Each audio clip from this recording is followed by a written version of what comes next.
Bombo Sports News.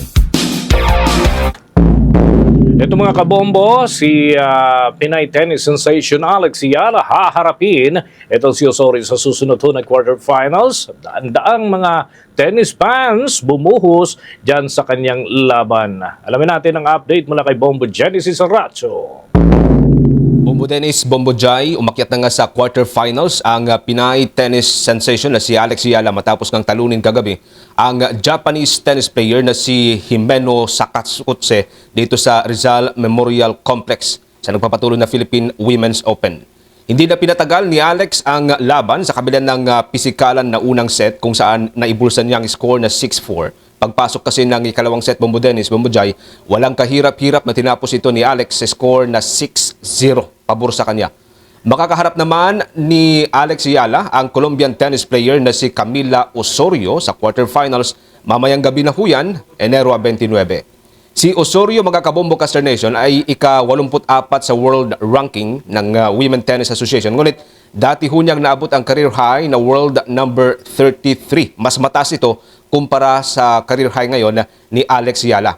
Nang matanong si Yala sa kanyang susunod na makakalaban, sinabi niyang tiyak na magiging mas mahirap ito at mas lalong magiging pisikalan dahil sa bilis at saliksi nitong si Osorio.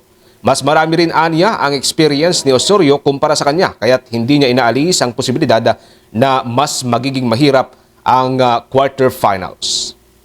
I think the next match is definitely going to be difficult. I think she's a very experienced and very good player, very skilled player. And off the court, she's just such a sweet person. So, I think it's going to be a battle like every match. And yeah, excited also. Yeah. Kagagaling lamang ni Alex Yala, mga kabombo, sa Australian Open kung saan ibang-iba yung pong klima doon kumpara sa klima dito sa Pilipinas. Ayon kay Yala, malaking hamon ng mas mainit na temperatura dito sa Pilipinas dahil mas madalas pagpawisan kaya't kailangan na niyang mas madalas na pagtuunan ng pansin ang hydration o itong palagi ang pag-inom ng tubig. Sa kabila nito, naniniwala naman si Alex Yala na posibleng hindi naman ito bentahe para sa kanya o sa kanya mga kapwa Asian player, kundi kailangan lamang na mag-adjust ng ibang mga dumadayong player sa klima dito sa Pilipinas.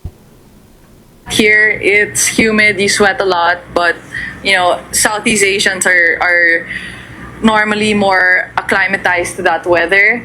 And I think it definitely adds to kind of that parang kayod feeling when you're on court.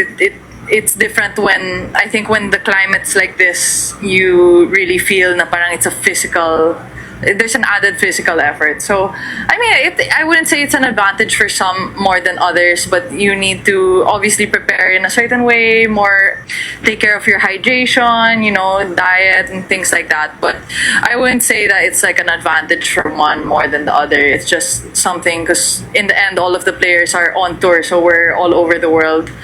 Bagay pa rin yan, Bombo Dennis, Bombo Jai, sa post-game interview kay Alex Yala dito sa Rizal Memorial Complex. Si Yala na lamang, mga kabombo, ang natatanging Pinoy na naiiwan sa Philippine Women's Open matapos nga matalo yung iba pang mga bagitong Pinay tennis star na sina Kay Imana, itong si Teniel Madis at Elizabeth Abarquez sa unang round pa lamang ito ng Philippine Women's Open. Pero tutuloy naman si Yala sa quarterfinals na gaganapin nga ngayong gabi. Mula dito sa Rizal Memorial Tennis Center. Yes, Bombo Dennis. Nais ko lamang maitanong, meron din ba pagkakataon na magkakaroon ng meet and greet itong si Alex Yala para sa kanyang mga fans? Alam ko, yung iba talagang pumunta dyan just for Alex Yala.